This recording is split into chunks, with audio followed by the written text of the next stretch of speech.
a sua cama, de William Mate McRaven. Pequenas atitudes que podem mudar a sua vida e talvez o mundo. Em 21 de maio de 2014, tive a honra de proferir a aula inaugural dos alunos de graduação da Universidade do Texas, em Austin. Embora essa universidade seja minha alma mater, eu estava preocupado com a possibilidade de, sendo um oficial militar cuja carreira foi definida pela guerra, não encontrar boa acolhida entre os estudantes universitários. Mas, para minha enorme surpresa, os formandos abraçaram minha fala. Percebi que as 10 lições que aprendi no treinamento das Forças Especiais da Marinha dos Estados Unidos, que eram a base de meu discurso, tinham um apelo universal. Eram simples lições que ensinam a superar os testes dos SEALs, mas que são igualmente importantes para enfrentar os desafios da vida, não importa quem você seja. Nos últimos 3 anos, tenho sido parado na rua por companheiros que me contam suas histórias, como escaparam de tubarões, por que não tocaram o sino, ou como arrumar a cama todas as manhãs os ajudou a superar tempos difíceis. Todos queriam saber como as 10 lições me inspiraram durante minha carreira. Este livro é uma tentativa de responder a isso. Cada capítulo oferece o texto das lições individuais e traz ainda uma curta história sobre algumas pessoas que me inspiraram com sua disciplina, perseverança, honra e coragem. Espero que gostem. Capítulo 1. Comece o dia com uma tarefa feita. Se você quer mudar o mundo, comece arrumando a sua cama. Os alojamentos do campo de treinamento dos SEALs constituem um indescritível edifício de 3 andares localizado na praia de Coronado, na Califórnia, a cerca de 9 quilômetros do Oceano Pacífico. O prédio não tem ar-condicionado e à noite, com as janelas abertas, pode-se ouvir as ondas batendo contra a areia. Os dormitórios do alojamento são espartanos. No dormitório dos oficiais, onde eu dormia com 3 colegas, havia 4 camas, um armário para pendurar os uniformes e nada mais. Naquelas manhãs em que vivi no alojamento, eu pulava de minha prateleira e imediatamente iniciava o processo de arrumar a minha cama. Era a primeira tarefa do dia. Um dia que eu sabia seria cheio de inspeções de uniformes, longos períodos de natação, longas corridas, pistas de obstáculos e constante censura dos instrutores do SEAL. "Atenção!" gritou o líder da turma, o segundo-tenente Daniel Stewart, quando o instrutor entrou no dormitório. Aos pés da cama bati um joelho contra o outro e me coloquei em posição de sentido quando o oficial se aproximou. O instrutor, inflexível e impassível, começou a inspeção checando a goma de meu cap verde para se assegurar de que aquele chapéu de 8 bicos estava crocante. Movendo-se de cima a baixo, seus olhos percorreram cada palma do meu uniforme. Os vincos da túnica e das calças estavam alinhados? O metal do cinto brilhava como um espelho? Minhas botas estavam suficientemente polidas de maneira que ele pudesse ver nelas o reflexo de seus dedos? Contente de verificar que eu satisfazia o alto padrão esperado de um aspirante do SEAL, ele passou a inspecionar a cama. A cama era tão simples quanto o dormitório. Nada mais que uma estrutura de aço e um colchão de solteiro. O lençol de baixo cobria o colchão e sobre ele havia outro lençol. Um cobertor cinza de lã bem esticado sobre o colchão fornecia calor nas noites frias de San Diego. Um segundo cobertor estava primorosamente dobrado em forma de triângulo aos pés da cama. Um único travesseiro feito pelo Lighthouse for the Blind estava no alto da cama, perfeitamente alinhado com o cobertor dobrado nos pés. Esse era o padrão. Qualquer desvio nesse requisito poderia me levar a um mergulho, cair na água e depois rolar na praia até ficar coberto de areia da cabeça aos pés, o que eles chamavam de empanado de areia. Sem me mexer, eu podia ver o instrutor pelo canto do olho. Com um ar de enfado, ele olhou para a minha cama. Curvando-se, verificou os cantos dos lençóis e supervisionou o cobertor e o travesseiro para se assegurar de que estavam corretamente alinhados. Então, tirou do bolso uma moeda e atirou-a no ar várias vezes para certificar-se de que eu sabia que o teste final estava próximo. Com um último lançamento, a moeda voou bem alto e caiu sobre o chão com um ricochete. Pulou alguns centímetros para cima, suficientemente alto para o instrutor agarrá-la com a mão. Voltando-se para me encarar, o instrutor olhou dentro dos meus olhos e fez um aceno de cabeça. Nunca disse uma palavra. Arrumar a cama corretamente não seria motivo de elogio. Era o que se esperava de mim. Era a minha primeira tarefa do dia e executá-la bem era importante. Demonstrava disciplina, revelava minha atenção ao detalhe e, no fim do dia, seria um lembrete de que eu havia feito uma coisa da qual poderia me orgulhar, não importa quão pequena fosse. Durante toda a minha manhã na Marinha, arrumar a cama foi uma tarefa com que eu podia contar todos os dias, como um jovem SEAL a bordo do US Greyback, um submarino de operações especiais. Eu estava alojado na enfermaria, onde as camas eram empilhadas de 4 em 4, umas em cima das outras. O velho médico da enfermaria insistia que eu arrumasse minha cama todas as manhãs. Sempre observava que se as camas não estivessem arrumadas e o dormitório não estivesse limpo, como os marinheiros podiam esperar os melhores cuidados médicos? Como vinha a descobrir mais tarde, essa crença na limpeza e na ordem se aplicava a todos os aspectos da vida militar. 30 anos mais tarde, as Torres Gêmeas vieram abaixo em Nova York. O Pentágono foi atingido e bravos americanos morreram em um avião que sobrevoava a Pensilvânia. Na época dos ataques, eu estava em casa, me recuperando de um grave acidente de paraquedas. Uma cama hospitalar tinha sido instalada em meu quarto e eu passava a maior parte do dia deitado, tentando me recuperar. Mais do que qualquer outra coisa, eu queria sair daquela cama. Como todos os SEALs, ansiava por estar na luta ao lado de meus companheiros. Quando finalmente tive condições de me levantar da cama sem ajuda, a primeira coisa que fiz foi esticar bem os lençóis, ajustar a posição do travesseiro e me certificar de que a cama hospitalar parecesse apresentável para todos os que entrassem em casa. Era a minha maneira de mostrar que tinha superado o acidente e que seguiria em frente na vida. 4 semanas depois do 11 de setembro, fui transferido para a Casa Branca, onde passei os 2 anos seguintes no recém-criado Escritório de Combate ao Terrorismo. Em outubro de 2003, eu estava no Iraque em nosso alojamento temporário no aeroporto de Bagdá. Nos primeiros meses dormíamos em camas de campanha do exército. Apesar disso, todas as manhãs eu acordava enrolado em meu saco de dormir, arrumava o travesseiro no alto da cama e estava pronto para o dia. Em dezembro de 2003, as forças norte-americanas capturaram Saddam Hussein. Ele foi mantido em confinamento numa sala pequena e também dormia em uma cama de campanha, mas com o luxo de lençóis e um cobertor. Uma vez por dia, eu visitava Saddam para me certificar de que meus soldados estavam lhe dando o tratamento adequado. Um tanto surpreso, notei que Saddam não arrumava sua cama. As cobertas estavam sempre amarrotadas aos pés da cama de campanha e ele raramente parecia disposto a esticá-las. Durante os 10 anos seguintes, tive a honra de trabalhar com alguns dos melhores homens e mulheres que a minha nação já produziu.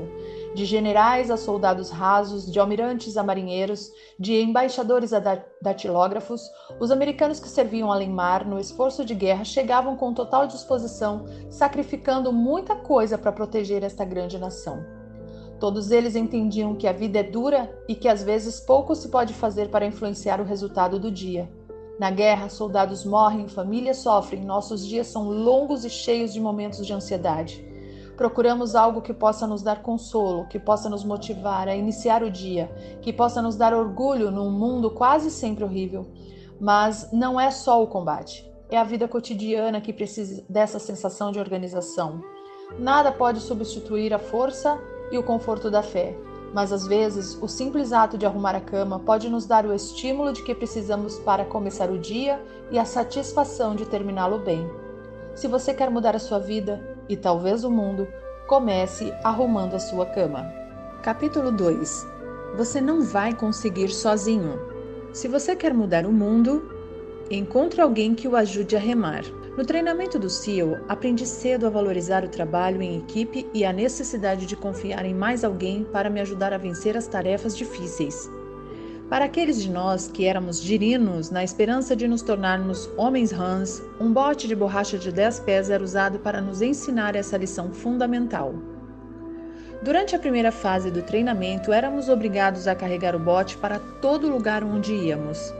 Erguendo-o sobre nossas cabeças, saíamos correndo do alojamento e atravessávamos a rodovia em direção ao refeitório. Corríamos para cima e para baixo nas dunas de Coronado, curvados sob seu peso. Remávamos sem parar de norte a sul ao longo da costa, batendo contra a arrebentação 7 homens, todos trabalhando juntos para levar o bote a seu destino. Porém, aprendemos algo mais em nossas viagens no bote. Vez ou outra, um dos membros da tripulação estava doente ou ferido, incapaz de se doar 100%. Muitas vezes, eu me sentia exausto depois de um dia de treinamento, ou abatido por causa de um resfriado ou de uma gripe. Nesses dias, os outros assumiam a responsabilidade. Remavam com força máxima, mergulhavam os remos mais fundo, ofereciam-me suas razões para me dar uma força extra, e quando era a minha vez, eu devolvia o favor. Aquele pequeno bote de borracha nos fez perceber que nenhum de nós conseguiria aguentar o treinamento sozinho. Nenhum SEAL seria capaz de combater sozinho. No final, todos precisávamos de quem nos ajude a enfrentar as dificuldades em tempos difíceis. Nunca a necessidade de ajuda foi mais evidente para mim do que 25 anos depois, quando comandei todos os SEALs da Costa Oeste. Eu era o comodouro do Grupo One das Forças Navais Especiais em Coronado, um capitão da Marinha. A essa altura, eu já passara décadas liderando os SEALs ao redor do mundo. Eu estava fora em um salto de paraquedas de rotina quando a situação se complicou terrivelmente. Voávamos em um C-130 Hércules a 3.600 metros de altitude, nos preparando para o salto. Pelo fundo da aeronave, pude ver um lindo dia californiano. Nenhuma nuvem no céu. O Oceano Pacífico estava calmo e daquela altitude podia-se avistar a fronteira do México a poucos quilômetros de distância. O mestre de salto gritou: "Preparar!" Então, na ponta da rampa, pude ver o chão lá embaixo. O mestre me encarou nos olhos, sorriu e gritou: "Vá, vá, vá!" Mergulhei para fora da aeronave com os braços totalmente estendidos e as pernas levemente dobradas para trás. A rajada de vento proveniente da hélice me empurrou para frente, até que meus braços apanharam ar e eu estabilizei. Verifiquei rapidamente o altímetro para ter certeza de que não estava girando, e depois olhei em volta para me certificar de que nenhum outro paraquedista estava perto demais. Em 20 segundos eu tinha caído a uma altitude de 1.700 metros. De repente, olhei para baixo e vi que um companheiro tinha deslizado por baixo de mim e interceptava meu caminho em direção ao solo. Ele puxou a corda do paraquedas e pude notar o paraquedas piloto liberando o velame principal da mochila. Imediatamente apertei os braços dos lados do corpo, forçando a cabeça para baixo na tentativa de escapar do velame que eclodia. Tarde demais.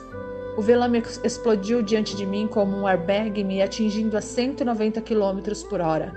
Meu corpo ricocheteou e rodopiou fora de controle. Quase não senti o impacto. Por alguns segundos, rodopiei freneticamente tentando recuperar a estabilidade. Como não conseguia ver o altímetro, não sabia a quanto eu havia caído. Instintivamente, alcancei o cordão do paraquedas e o puxei. O paraquedas piloto se soltou do pequeno bolso nas costas da mochila, mas se enrolou em minha perna enquanto eu continuava caindo em direção ao solo. Quando lutei para me desembaraçar, a situação piorou. O paraquedas principal foi acionado em parte, mas com isso se enroscou na outra perna. Levantando a cabeça para o céu, pude ver que minhas pernas estavam amarradas pelas duas longas tiras de nylon que conectam os paraquedas principal ao sistema de segurança nas costas. Eu tinha um tirante enrolado em cada perna. O paraquedas principal estava completamente fora da mochila, mas preso a alguma parte do meu corpo. Enquanto eu lutava para me livrar do enrosco, de repente senti o velame me puxar para cima e começar a se abrir. Quando olhei para minhas pernas, soube o que viria em seguida. Em segundos, o velame se encheu de ar. As duas tiras, cada uma enrolada em uma perna, se romperam violentamente, levando minhas pernas com elas.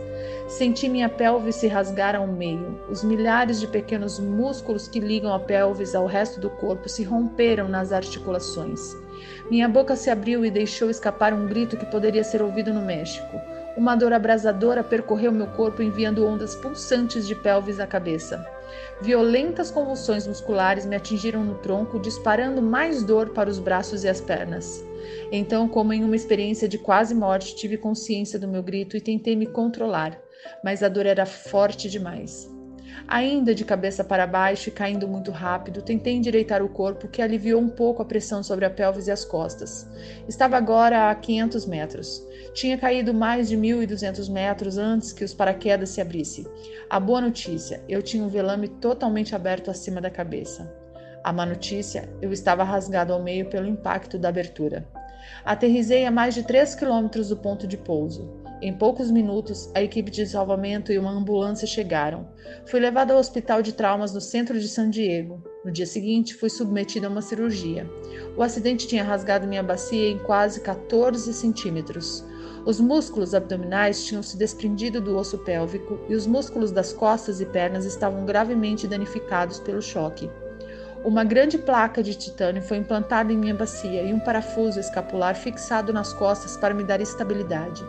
Parecia o fim da minha carreira. Para ser um SEAL eficiente é preciso estar em boas condições físicas. Minha reabilitação levaria meses, talvez anos, e a Marinha teria que fazer uma avaliação médica para determinar se eu estaria apto para o trabalho militar. Deixei o hospital 7 dias depois, mas permaneci de cama em casa por mais 2 meses. Durante toda a minha vida tive a sensação de ser invencível. Acreditava que minha capacidade atlética inata me livraria das situações mais perigosas. E até esse momento eu estava certo. Muitas vezes durante a minha carreira enfrentei incidentes que puseram minha vida em risco, colisões aéreas em outros saltos, descida descontrolada em um mini submarino, pouso de centenas de pés quase fora de uma plataforma de petróleo, prisão sob um barco afundando, explosão prematura de uma demolição e incontáveis outros acidentes em que um átimo de segundo decide o destino entre viver e morrer. Todas as vezes tinha conseguido tomar a decisão correta e todas as vezes estava fisicamente preparado para vencer o desafio. Não dessa vez.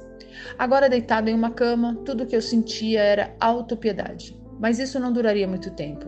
Minha mulher, Georgian, cumpria o papel de enfermeira. Limpava meus ferimentos, dava-me as injeções necessárias diariamente e trocava meu papagaio. Porém, o mais importante me lembrava de quem eu era. Nunca havia desistido de nada em minha vida e ela me garantia que não o faria agora. Ela não me permitia sentir pena de mim mesmo. Era o tipo de amor durão de que eu precisava, e à medida que os dias passavam, eu melhorava. Meus amigos me visitavam, ligavam constantemente, me ajudavam no que fosse necessário. Meu chefe, o almirante Eric Wonson, encontrou uma maneira de conseguir que a Marinha conduzisse uma avaliação médica que me permitisse continuar servindo como SEAL. Esse apoio praticamente salvou minha carreira. Durante o período em que servi as equipes do SEAL, tive muitos contratempos e a cada vez alguém se apresentava para me ajudar. Alguém que acreditava em minha capacidade, alguém que arriscava sua reputação para promover minha carreira. Nunca esqueci essas pessoas e sei que tudo o que conquistei na vida foi com a ajuda de outros. Ninguém está livre de momentos trágicos na vida. Como o bote de borracha que usávamos no treinamento básico do SEAL, só uma boa equipe pode nos ajudar a cumprir o nosso destino. Ninguém consegue remar sozinho. Encontre alguém para compartilhar sua vida. Faça tantos amigos quanto possível e nunca esqueça que seu sucesso depende de outros. Capítulo 3. Tudo o que importa é o tamanho do coração. Se você quer mudar o mundo, avalie as pessoas pelo tamanho do coração. Corri para a praia com as nadadeiras pretas de borracha sob o braço direito e a máscara na mão esquerda. Chegando à posição de descansar, enterrei as nadadeiras na areia macia, apoiando uma contra a outra para formar uma tenda. À direita e à esquerda estavam os outros alunos, vestindo camisetas verdes, calções de banho caqui, sapatos de neoprene e um pequeno colete salva-vidas. Nos preparávamos para os nossos 3 quilômetros de natação matinal. O colete salva-vidas era uma pequena peça de borracha que só inflava quando se puxava uma alça. Entre os alunos, era uma vergonha usar o salva-vidas. Entretanto, os instrutores do SEAL inspecionavam cada colete antes dos exercícios de natação. Essa inspeção também dava aos instrutores a oportunidade de nos constranger e humilhar. Naquele dia, as ondas em Coronado alcançavam mais de 2 metros de altura e vinham em linhas de 3, arrebentando com o estrondo que fazia o coração de cada aluno bater mais rápido. Quando o instrutor se aproximou, veio diretamente ao rapaz à minha direita. O aluno, um recruta recém-chegado, devia ter 1,60 m de altura. O instrutor, um veterano do Vietnã, muitas vezes condecorado, tinha 1,90 m e cresceu diante do rapazinho. Depois de inspecionar o colete salva-vidas do aluno, o instrutor olhou por cima do ombro esquerdo para a arrebentação e se abaixou para pegar as nadadeiras do garoto. Segurando-as bem perto do rosto do marinheiro, disse com calma: "Você quer mesmo ser um homem Han?" O marinheiro endireitou o corpo com um ar de desafio e gritou: "Sim, instrutor, quero." "Você é um homenzinho minúsculo", disse o instrutor, balançando as nadadeiras diante do rosto do garoto. "Aquelas ondas ali poderiam partir você ao meio." Fez uma pausa e olhou para o mar. "Acho melhor você pensar no assunto antes de se machucar." Pelo canto do olho, pude ver que o maxilar do rapaz se retesou. "Não vou desistir", ele respondeu, prolongando cada palavra. Então o instrutor se curvou e sussurrou alguma coisa no ouvido do aluno. Não consegui distinguir as palavras acima do ruído das ondas. Depois que todos os recrutas foram inspecionados, os instrutores nos mandaram para a água e começamos a nadar. 1 hora depois, quando atravessei de volta a arrebentação, o jovem marinheiro já estava na praia. Tinha terminado o exercício entre os primeiros. Mais tarde naquele dia, chamei-o de lado e perguntei o que o instrutor tinha lhe sussurrado. "Prove que estou errado." Todo o treinamento do SEAL consistia em provar alguma coisa. Provar que tamanho não importa, provar que cor da pele não muda nada, provar que dinheiro não faz ninguém melhor, provar que determinação e coragem são sempre mais importantes que talento. Tive a sorte de aprender essa lição 1 ano após o início do treinamento. Quando embarquei no ônibus municipal no centro de San Diego, estava animado com a possibilidade de visitar as instalações do Centro de Treinamento Básico do SEAL na Baía de Coronado. Eu era um aspirante de primeira classe num cruzeiro de verão como parte do corpo de treinamento de oficiais da reserva da Marinha, Naval Reserve Officers Training Corps. Como aspirante de primeira classe, eu estava entre o primeiro e o segundo ano da faculdade e, se tudo corresse bem, esperava ser transferido no verão seguinte para o treinamento do SEAL. Estávamos no meio da semana e obtive permissão do meu instrutor no ROTC para me desviar do treinamento planejado a bordo de um dos navios ancorados no porto e partir para Coronado. Saltei do ônibus diante do famoso Hotel Del Coronado e caminhei cerca de 2 quilômetros até o lado da praia onde ficava a base naval anfíbia. Passei por vários edifícios da época da Guerra da Coreia que abrigavam as equipes 11 e 12 da demolição submarina. Na fachada de um prédio baixo de tijolos via-se uma placa de madeira que mostrava Freddy the Frog, um grande anfíbio verde e palmípede carregando uma bomba de TNT e fumando um charuto. Era o lar dos homens Hans da costa oeste, intrépidos guerreiros de máscaras de mergulho e nadadeiras cujos ancestrais tinham varrido as praias do Iwo Jima, Tarawa, Guam e Incheon. Meu coração começou a bater um pouco mais rápido. Era onde eu iria estar em 1 ano. Depois que passei pelos prédios das equipes da demolição submarina, o próximo edifício pertencia ao Grupo One do SEAL. Na época, uma nova geração de guerreiros da selva que tinha ganhado fama no Vietnã como alguns dos homens mais durões das Forças Armadas. Outra grande placa de madeira mostrava Sam the SEAL, uma foca com uma espada na mão e uma capa preta em volta dos ombros. Como fiquei sabendo mais tarde, os homens Hans e os SEALs eram uma coisa só. Todos os homens eram graduados no treinamento SEAL, eram todos homens Hans de coração. Finalmente me aproximei do último prédio governamental do lado da praia onde ficava a base naval. Na fachada do edifício lia-se Treinamento Básico de Demolição Submarina do SEAL. Ladeando a estrada principal estavam 2 instrutores cercados por jovens cadetes secundaristas. Os 2 instrutores eram muito mais altos que os estudantes. O suboficial sênior Dick Ray tinha 1,90 m, ombros largos, cintura fina, pele bronzeada e um bigode preto em forma de lápis. Era exatamente como eu esperava que um SEAL se parecesse. Ao lado dele estava o suboficial Jenny Wance, com mais de 1,80 m. Wance tinha a estrutura de um defensor de futebol americano, com bíceps imponentes e um olhar de aço que evitava que qualquer pessoa se aproximasse demais. Os cadetes foram conduzidos para dentro do edifício. Com certa apreensão, eu os segui e parei diante da recepção. Contei minha história ao jovem marinheiro que estava a postos. Eu era um aspirante da Universidade do Texas e gostaria de conversar com alguém sobre o treinamento do SEAL. O marinheiro saiu da mesa momentaneamente e voltou para me informar que o tenente Doug Hutt teria o prazer de falar comigo em alguns minutos. Enquanto esperava para ser chamado à sala do tenente Hutt, caminhei pelo saguão observando as imagens que adornavam as paredes. Eram fotos dos SEALs no Vietnã, rapazes emergindo do lobo profundo do delta do Mekong, imagens de pelotões do SEAL camuflados retornando de uma missão noturna, homens carregados de armas automáticas e cartucheiras de munição embarcando em um bote pela selva dentro. Na outra ponta do saguão, vi que um homem também olhava as fotos. Pelo traje, percebia-se que era um civil de constituição frágil e cabelos ralos e pretos à la Beatles puxados atrás da orelha. Parecia estupefato diante daqueles incríveis guerreiros cujas ações estavam representadas nas fotos. Eu me perguntei se ele pensava ter o esforço necessário para ser um SEAL da Marinha. Olhando aquelas fotos, será que ele realmente se imaginava capaz de suportar o treinamento? Será que pensava que com sua constituição física poderia carregar uma mochila pesada e milhares de cartuchos de munição?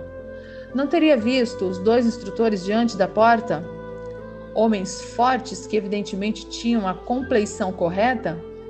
Senti uma pontada de tristeza de que alguém tivesse iludido o sujeito, talvez encorajando-o a deixar sua vida confortável como civil para tentar o treinamento do SEAL.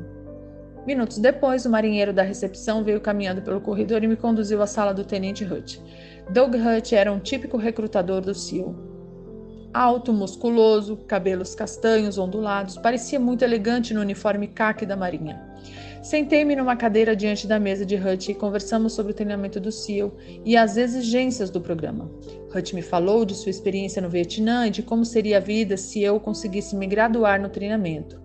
Pelo canto do olho eu ainda conseguia ver o homem em trajes civis que continuava vendo as fotos expostas na parede. Como eu, ele deveria estar aguardando para ver o tenente Hutt, na esperança de aprender mais sobre o treinamento. Confesso que me senti bem por ser evidentemente mais forte e mais preparado do que aquele homem que julgava ser capaz de sobreviver aos rigores do treinamento para se tornar um SEAL. No meio da conversa, o tenente Hutt de repente parou de falar, levantou a cabeça e gritou para o homem que estava no saguão: "Ei!" Eu me levantei quando Hutt fez sinal para que ele viesse à sua sala. "Bill, este é Tommy Norris", ele disse, dando no homem magro um forte abraço. Tommy foi o último a receber a medalha de honra do SEAL por serviços prestados no Vietnã. Hutt acrescentou. Norris sorriu, um tanto constrangido com a apresentação. Sorri também, apertei sua mão e ri de mim mesmo. Aquele homem aparentemente frágil, de cabelos ralos, que eu suspeitava que fosse incapaz de passar pelo treinamento, era o tenente Tom Norris. Tom Norris, que havia servido no Vietnã e que por noites seguidas havia ultrapassado as linhas inimigas para resgatar 2 pilotos que tinham sido abatidos. Aquele homem era Tom Norris, que em outra missão fora baleado no rosto por forças norte-vietnamitas e abandonado para morrer antes de ser resgatado pelo suboficial Mike Tarleton, que mais tarde também recebeu a medalha de honra por essa ação. Aquele era Tom Norris, que depois de ferido lutara para ser aceito na primeira equipe de resgate de reféns do FBI. Aquele homem calmo, reservado e humilde era um dos mais valentes soldados na longa história dos SEALs. Em 1969, Tom Norris quase foi excluído do treinamento. Disseram que ele era pequeno demais, magro demais, fraco demais. Porém, como jovem marinheiro da minha turma, Norris provou que todos estavam errados e mais uma vez mostrou que não é o tamanho das nadadeiras que contam, mas o tamanho do coração. Capítulo 4. A vida não é justa. Siga em frente. Se você quer mudar o mundo, deixe de ser um injustiçado e siga em frente. Corri até o topo da duna de areia e, sem hesitar, me atirei do outro lado, a toda velocidade em direção ao Oceano Pacífico. Inteiramente vestido em meu uniforme, chapéu de aba curta e botas de combate, mergulhei de cabeça nas ondas que arrebentavam na praia do Coronado, na Califórnia. Quando saí da água, todo ensopado, vi um instrutor do SEAL de pé na duna. De braços cruzados e um olhar penetrante que cortava a névoa da manhã, ouvi ele gritar: Você sabe o que fazer, Sr. Mac? De fato, eu sabia. Com falso entusiasmo, gritei um caloroso "Huia!" a plenos pulmões e caí de cara na areia fofa, rolando de um lado para o outro até que nenhuma parte do uniforme ficasse limpa. Então, como se não bastasse, me sentei, enfiei as mãos fundo no chão e atirei areia no ar para garantir que ela penetrasse em cada fenda do meu corpo. Em algum momento, em algum ponto do treinamento físico da manhã, eu tinha cometido uma violação das regras do SEAL. Minha punição era saltar na área de arrebentação, rolar no chão e me transformar num empanado de areia. Em todo o treinamento do SEAL, não tinha nada mais desconfortável do que isso. Havia muitas coisas mais dolorosas e mais exaustivas, porém, ser um empanado de areia testava a nossa paciência e determinação. Não só porque você passava o resto do dia com a areia escorrendo pelo pescoço, debaixo dos braços e entre as pernas, mas porque tornar-se um empanado de areia era um castigo totalmente sem critério. Não tinha lógica. Você se tornava um empanado de areia por simples capricho do instrutor. Para muitos recrutas, era difícil aceitar isso. Aqueles que se esforçavam para ser os melhores esperavam ser recompensados por seu desempenho fora de série. Às vezes até eram e então, de novo, não eram mais.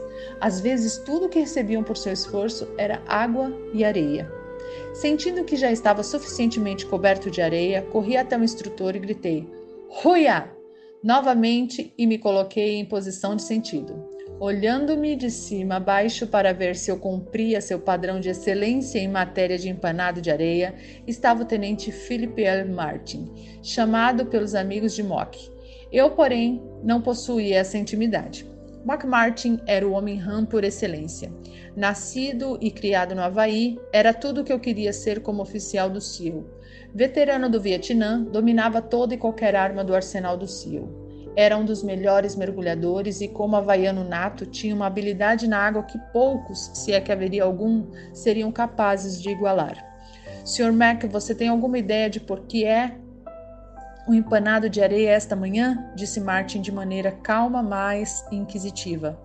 Não, instrutor Martin, respondi respeitosamente. Porque a vida não é justa, Sr. Mac. E quanto mais cedo o senhor aprender isso, melhor o senhor será. Um ano depois, o tenente Martin e eu já tínhamos intimidade. Eu completara o treinamento do SEAL e ele fora designado para o centro de treinamento da equipe 11 de demolição submarina em Coronado. Quanto mais eu conhecia Mock, maior era meu respeito por ele. Além de ser um excelente operador do SEAL, ele também era um atleta fenomenal. No início dos anos 1980, estava na linha de frente dos maníacos por triatlon. Tinha um lindo estilo livre de natação em mar aberto. Suas coxas e panturrilhas eram fortes e o conduziam sem esforço por grandes distâncias, mas sua maior vantagem era no ciclismo. Ele e a bicicleta pareciam ter sido feitos um para o outro. Todas as manhãs ele montava em sua bike e pedalava 50 quilômetros pelas praias. Uma ciclovia plana corria paralela ao Oceano Pacífico e ligava a cidade de Coronado à cidade de Imperial Beach. Com o mar de um lado e a baía do outro, esse era um dos mais belos trechos de praia da Califórnia. Numa manhã de sábado, bem cedo, Mock saiu para pedalar. De cabeça baixa, pedalando rápido, ele não viu uma bicicleta que vinha na direção contrária. Mais ou menos a 40 km por hora, as duas bicicletas colidiram com forte impacto, derrubando os dois homens de cara no asfalto. O primeiro ciclista conseguiu se recuperar, limpou-se do pó da estrada e com esforço se pôs de pé. Estava machucado, mas bem. Mock continuou deitado de cara no chão, incapaz de se mexer. Em poucos minutos, os paramédicos chegaram, imobilizaram Mock e o levaram para o hospital. A princípio havia esperança de que a paralisia fosse temporária, mas com o passar dos dias, meses e anos, Mock não conseguiu recuperar o movimento de suas pernas. O acidente o deixara paralítico da cintura para baixo com o movimento dos braços limitado. Pelos 35 anos seguintes, Mock viveu numa cadeira de rodas. Durante todos esses anos, nunca ouvi dele uma queixa sobre seu infortúnio. Nem nunca o ouvi perguntar por que eu. Nunca ele demonstrou autopiedade. Na verdade, depois do acidente, Mock se tornou um talentoso pintor. Criou uma linda filha, fundou e supervisiona o Super Frog Triathlon, evento realizado todos os anos em Coronado. É fácil atribuir sua sorte na vida a alguma força externa, deixar de tentar por acreditar que o destino está contra você. É fácil pensar também que o lugar onde você foi criado, que a maneira como seus pais o trataram ou que a escola que você frequentou determinam seu futuro. Nada poderia estar mais longe da verdade. A vida das pessoas comuns, assim como os dos grandes homens e mulheres, é determinada pela maneira como elas lidam com a injustiça na vida. Helen Keller, Nelson Mandela, Stephen Hawking, Malala Yousafzai e Mock Martin. Às vezes não importa o quanto você tente, não importa que esteja entre os melhores, ainda assim você terminará como um empanado de areia. Não se queixe, não culpe nada ou ninguém por seus problemas. Levante a cabeça, olhe para o futuro e siga em frente. Capítulo 5. O fracasso pode tornar você mais forte. Se você quer mudar o mundo, não tenha medo do circo. O mar de Coronado estava agitado. As ondas espumantes nos açoitavam o rosto enquanto nadávamos no estilo side stroke, voltando para a praia. Como sempre, meu companheiro e eu lutávamos para acompanhar o resto da classe. No bote salva-vidas, os instrutores gritavam para nós, pedindo para mantermos o ritmo, porém, parecia que quanto mais forte nadávamos, mais ficávamos para trás. Meu companheiro naquele dia era Mark Thomas. Como eu, Mark foi comissionado através do ROTC. Ele era formado no Instituto Militar da Virgínia e um dos melhores nadadores de longa distância da classe. No treinamento do SEAL, seu companheiro de natação era o colega em quem você confiava e que o apoiaria em todas as circunstâncias. Era ele que você ficava amarrado nos mergulhos, ele era seu parceiro nos longos exercícios de natação. Ele o ajudava a estudar, mantinha-o motivado e se tornava seu maior aliado durante todo o treinamento. E como companheiros, se um de vocês fracassasse, ambos sofreriam as consequências. Era a maneira de os instrutores reforçarem a importância do trabalho em equipe. Quando completamos o nado e chegamos à praia, um instrutor do SEAL nos aguardava. Baixar, gritou o instrutor. Era a ordem para descer para a posição de flexões. Costas retas, braços totalmente esticados, cabeça elevada. Vocês dois se consideram oficiais? Não havia por que responder. Ambos sabíamos que ele ia continuar. Oficiais do SEAL, dão um exemplo. Não chegam em último lugar nos exercícios de natação. Não criam constrangimento para a classe. O instrutor caminhou à nossa volta, chutando areia na nossa cara. Não acredito que os senhores vão conseguir. Não acho que tenho o que é preciso para ser um oficial do SEAL. Puxando um caderninho preto do bolso traseiro, ele olhou para nós com repulsa e anotou alguma coisa. Vocês dois vão para a lista do circo. E balançou a cabeça. Terão sorte se conseguirem sobreviver mais uma semana. O circo era a última coisa que Mark e eu queríamos. O circo acontecia todas as tardes no final do treinamento. Eram mais 2 horas de exercícios de ginástica, combinados com hostilidades contínuas dos veteranos do SEAL, para os quais somente os fortes deveriam sobreviver ao treinamento. Se alguém falhasse em cumprir as tarefas do dia, ginástica, corrida de obstáculos, corrida contra o relógio ou natação, tinha um nome na lista. Aos olhos dos instrutores, era um fracasso. O que fazia o circo tão temido pelos alunos não era apenas o sofrimento adicional, mas o fato de saber que no dia seguinte estaríamos exaustos dos exercícios extras e por estarmos tão cansados, não conseguiríamos atingir o padrão exigido. Assim, outro circo se seguiria, e depois outro e mais outro. Era uma espiral mortal, um ciclo de fracassos que fazia muitos alunos abandonarem o treinamento. Quando os demais alunos completaram as tarefas do dia, Mark e eu, ao lado de vários outros, nos reunimos no asfalto abrasivo para iniciar outra longa sessão de ginástica. Naquele dia, como havíamos sido os últimos na natação, os instrutores tinham adaptado o circo para nós. Abdominais, muitos e muitos abdominais, combinados com movimentos de tesoura com as pernas, exercícios concebidos para fortalecer o abdômen e as coxas, de modo a nos dar força para vencer os intermináveis exercícios de natação em mar aberto, e planejados também para arrebentar com qualquer um. O aluno se deitava de costas com as pernas bem estendidas e as mãos atrás da cabeça. Acompanhando a contagem do instrutor, ele movia as pernas para cima e para baixo no movimento de chute. Em nenhum momento era permitido dobrar os joelhos. Dobrar os joelhos era visto como fraqueza inadmissível em homens rãs. O circo era um castigo. Centenas de abdominais, flexões, elevações na barra e série de 8 movimentos. Quando o sol já se punha, Mark e eu mal podíamos nos mexer.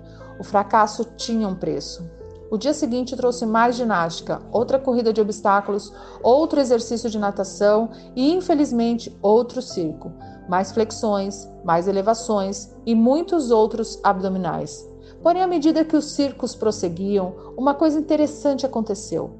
Nossa natação se aperfeiçoou e Mark e eu começamos a melhorar nossa posição no grupo. O circo, que começara como castigo pelo fracasso, estava nos tornando mais fortes, rápidos e confiantes na água.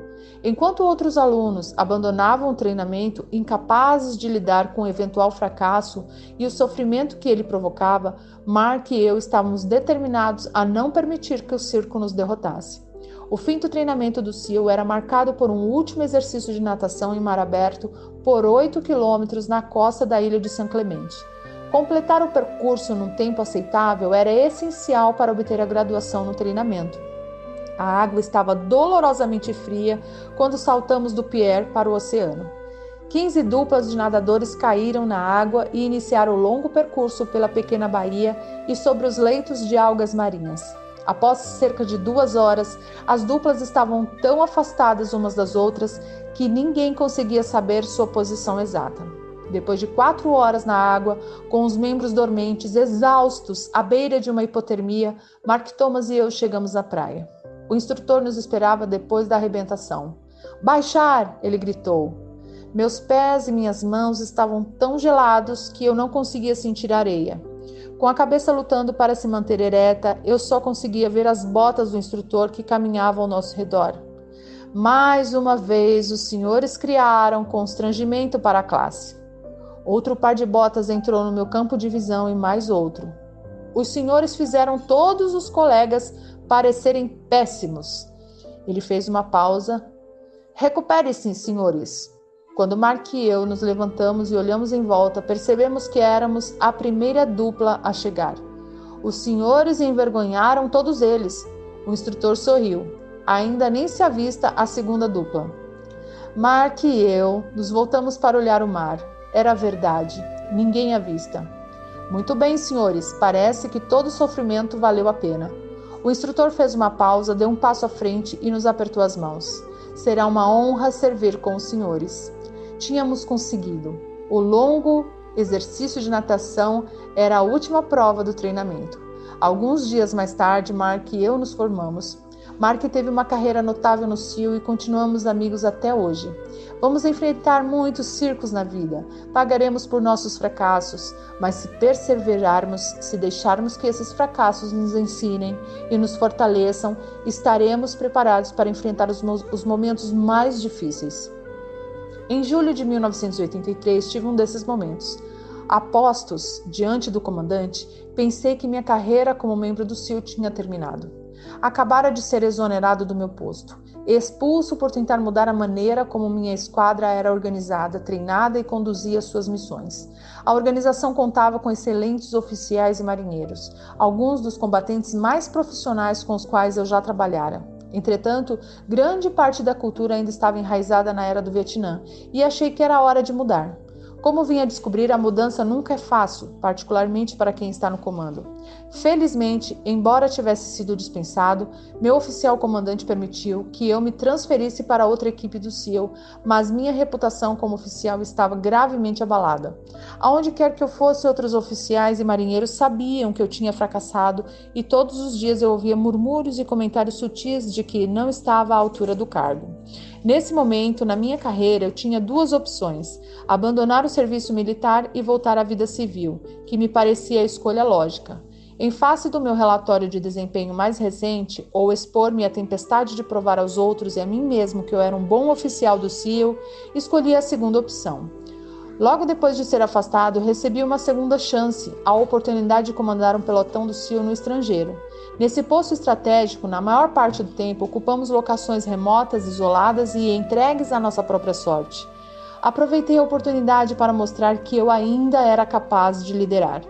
Quando se vive num alojamento com 12 SEALs, não há onde se esconder. Eles sabem se você está dando 100% nos exercícios matinais, veem que você é o primeiro a saltar da aeronave e o último na fila do rancho, observam como você limpa sua arma, verifica o rádio, lê o informe da inteligência e dá suas instruções para as missões. Sabem quando você passou a noite toda preparando o treinamento do dia seguinte. À medida que os meses passavam naquele posto estratégico, usei meu fracasso anterior como motivação para trabalhar mais, ser mais rápido e ter melhor desempenho do que qualquer um do pelotão. Às vezes não consegui ser o melhor, mas nunca deixei de dar o meu melhor. Com o tempo, recuperei o respeito de meus homens. Anos depois, fui escolhido para comandar a minha própria equipe do SEAL. Mais tarde, cheguei a comandar todos os SEALs da Costa Oeste. Em 2003, combati no Iraque e no Afeganistão. Agora que eu era um contra-almirante numa zona de guerra, toda decisão minha tinha consequências.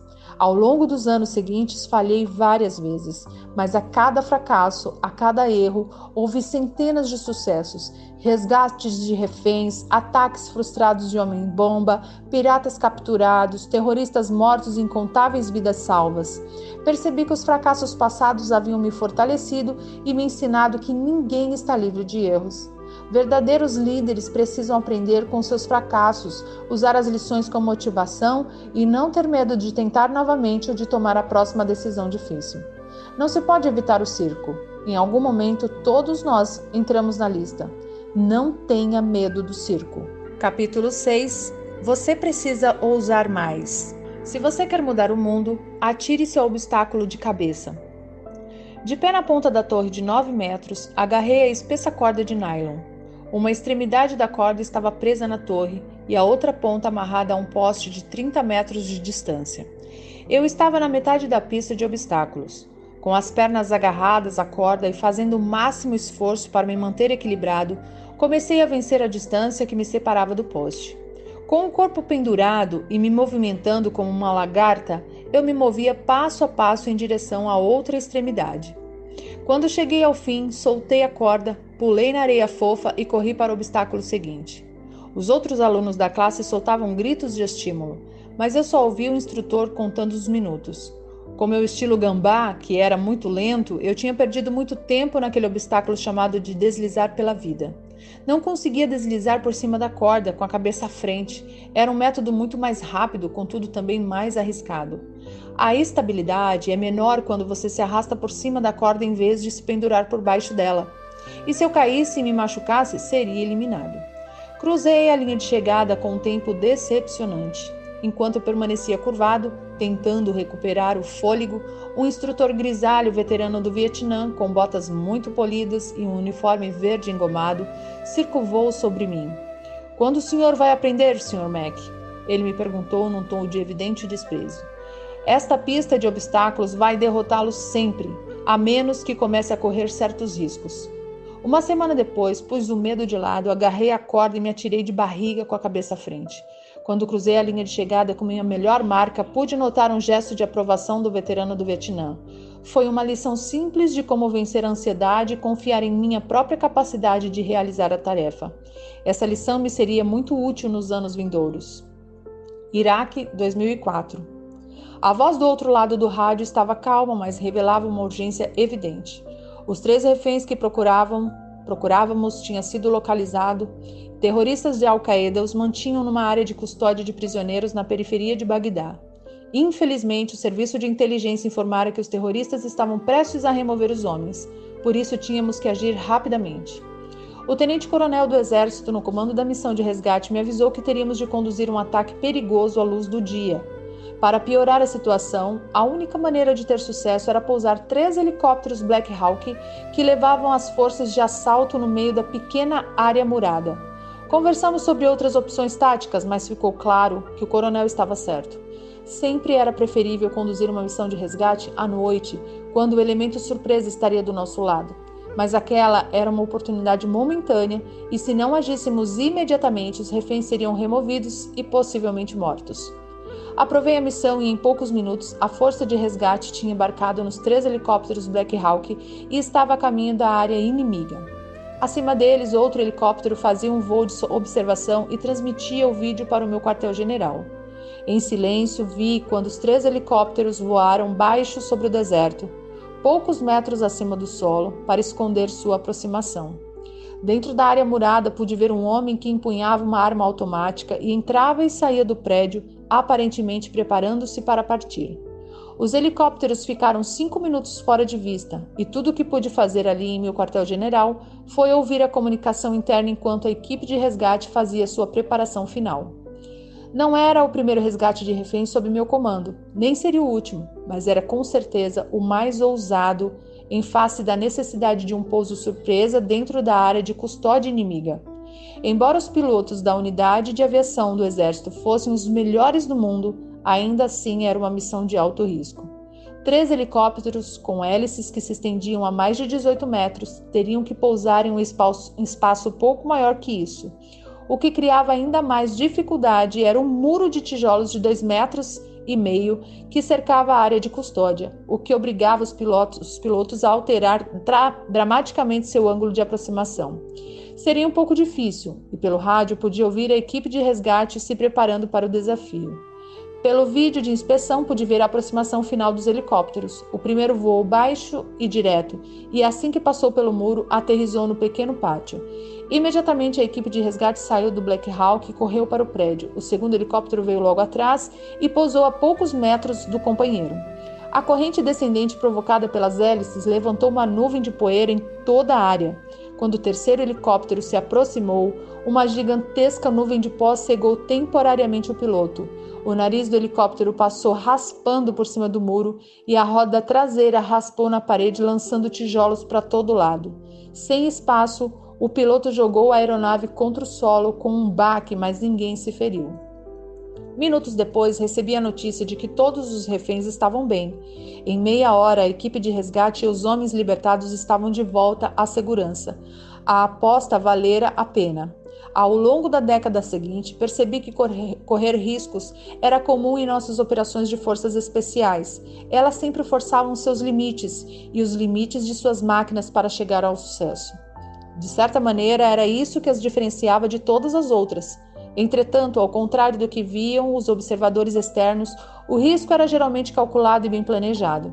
Mesmo que fosse espontâneo, os operadores conheciam seus limites, mas acreditavam em si mesmos a ponto de tentar. Em toda a minha carreira, sempre tive o maior respeito pelo Serviço Aéreo Especial Britânico, o famoso SAS. O lema do SAS era "Quem ousa, vence". Um lema tão admirado que, momentos antes do ataque a Osama Bin Laden, meu subtenente Chris Fares citou a frase aos CEOs que se preparavam para a missão. Para mim, o lema não se referia apenas à maneira como as forças especiais britânicas operavam como unidade. Dizia mais a respeito de como cada um de nós deve se conduzir na vida.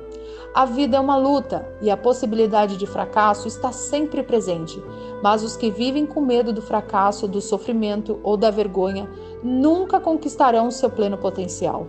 Sem forçar seus limites, sem vez ou outra se lançar sobre um obstáculo de cabeça, sem ousar, você nunca saberá o que seria verdadeiramente possível em sua vida. Capítulo 7. Enfrente os tiranos. Se você quer mudar o mundo, não fuja dos tubarões. O mar da ilha de São Clemente estava agitado e frio quando começamos nossos 6,5 km de natação noturna. Meu companheiro Mark Thomas espelhava minhas braçadas uma a uma. Usando apenas a parte de cima do traje de mergulho, máscara e um par de nadadeiras, nadávamos com esforço contra a corrente que nos empurrava para o sul, ao redor da pequena península. As luzes da base naval de onde tínhamos partido começaram a desvanecer à medida que entramos em mar aberto. Em 1 hora estávamos a cerca de 2 quilômetros da praia e aparentemente sozinhos na água. Se havia alguém nadando à nossa volta, estava encoberto pela escuridão.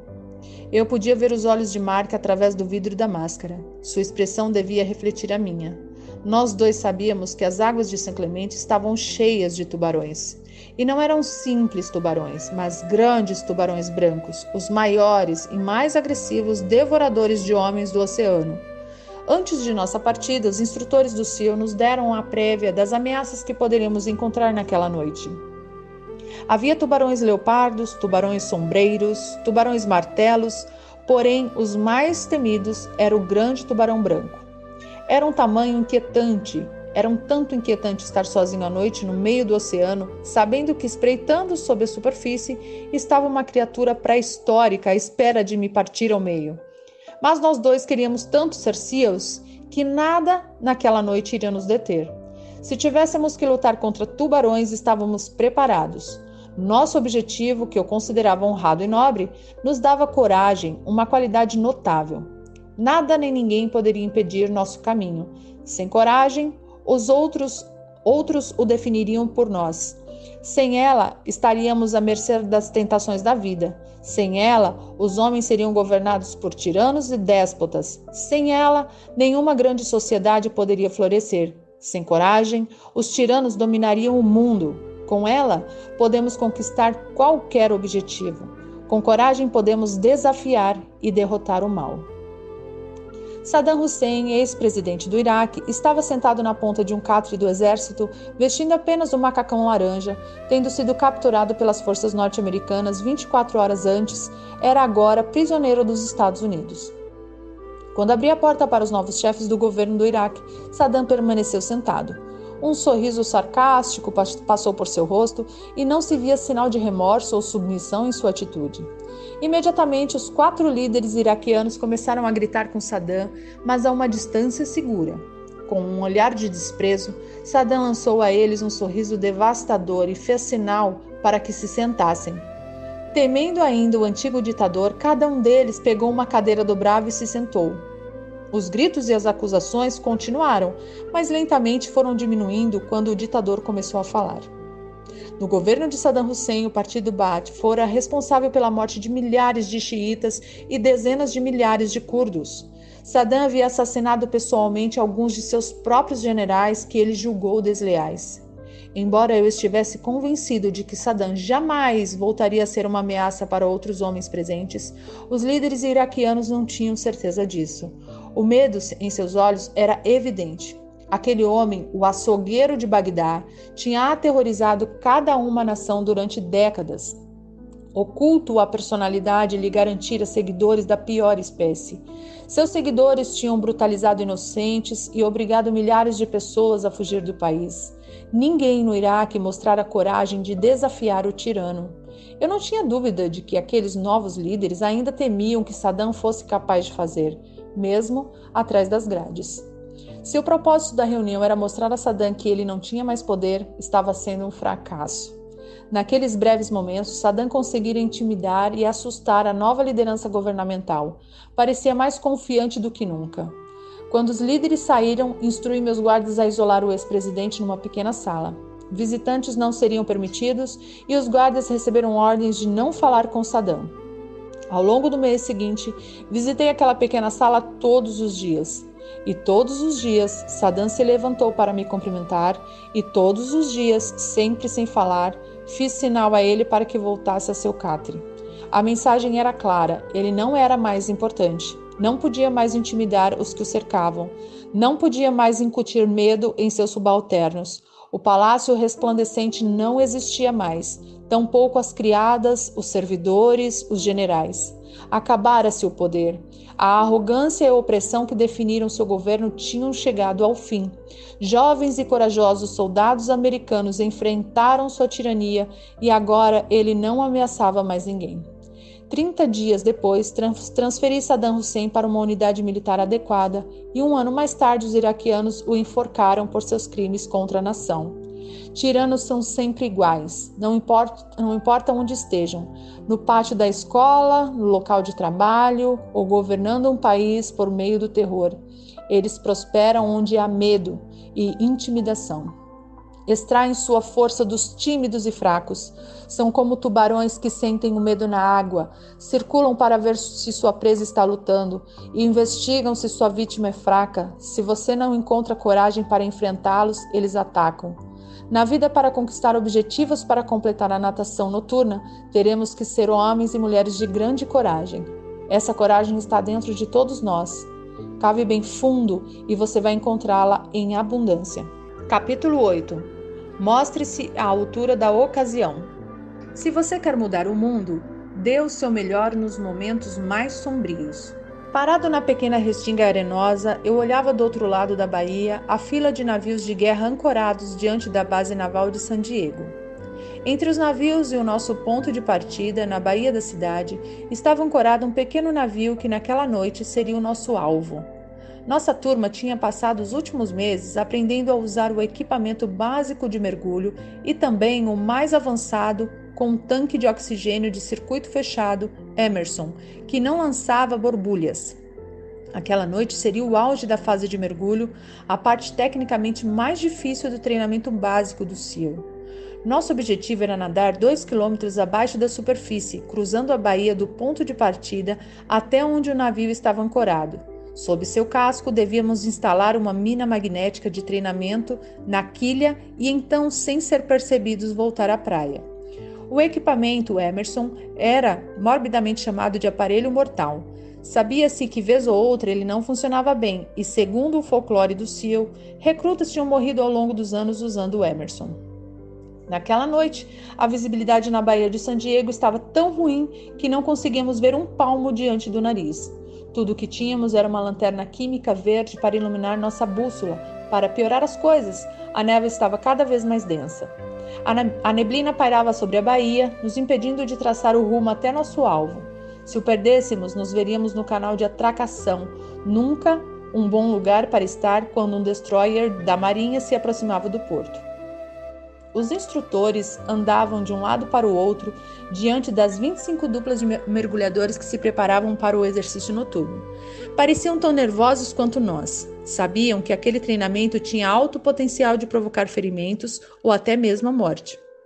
O suboficial no comando reuniu todos os mergulhadores num círculo. Senhores, ele disse, esta noite descobriremos quais dos senhores marinheiros realmente querem se tornar homens rãs. Ele fez uma pausa de efeito. Está frio e escuro lá fora, e estará mais escuro ainda sob o navio. Tão escuro que os senhores podem ficar desorientados.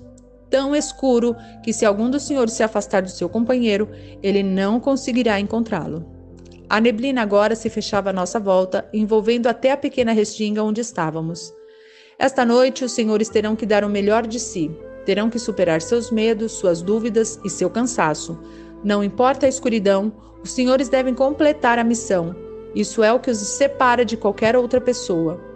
De algum modo, essas palavras permaneceram comigo pelos 30 anos seguintes. Olhando a neblina baixar sobre o campo de aviação na base aérea de Bagram, no Afeganistão, outro momento sombrio se desenrolou diante de mim. Uma aeronave C-17 estava estacionada na pista com a rampa de embarque abaixada, aguardando para receber os restos mortais de um herói. Era uma cerimônia de repatriação, um dos mais solenes e indiscutivelmente inspiradores atos das guerras do Iraque e do Afeganistão. Eram os Estados Unidos em sua melhor expressão. Cada homem, cada mulher, independentemente de seu passado, independentemente do heroísmo de seus momentos finais, era tratado com honra e respeito extraordinários. Era a maneira de nossa nação reconhecer seu sacrifício. Era a nossa última saudação, nosso agradecimento final e nossa prece antes de enviar nosso herói para casa. Paralelamente à rampa postavam-se 2 fileiras de soldados, parados na posição de descansar. Eles constituíam a guarda de honra. Do lado direito da aeronave, uma pequena banda tocava suavemente Amazing Grace. Alguns outros militares, inclusive eu, estavam reunidos à esquerda e ao longo de todo o hangar se enfileiravam centenas de outros soldados, marinheiros, aviadores, fuzileiros navais, civis e nossos aliados. Todos tinham vindo prestar sua última homenagem. Nesse momento, chegou o veículo que transportava os restos mortais. 6 homens da unidade a que pertencia o militar morto, carregando o caixão com a bandeira, caminharam lentamente entre a guarda de honra em direção ao avião. Depositaram o ataúde no meio do compartimento de carga e fizeram sua última saudação. Na ponta do caixão, o pastor inclinou a cabeça respeitosamente e leu uma passagem de Isaías 6, capítulo 6, versículo 8. Então ouvi a voz do Senhor conclamando: Quem enviarei? Quem irá por nós? E eu respondi: Eis-me aqui, envia-me. Quando soou o toque de silêncio, lágrimas rolaram pelo rosto dos soldados. Ninguém tentou esconder a dor.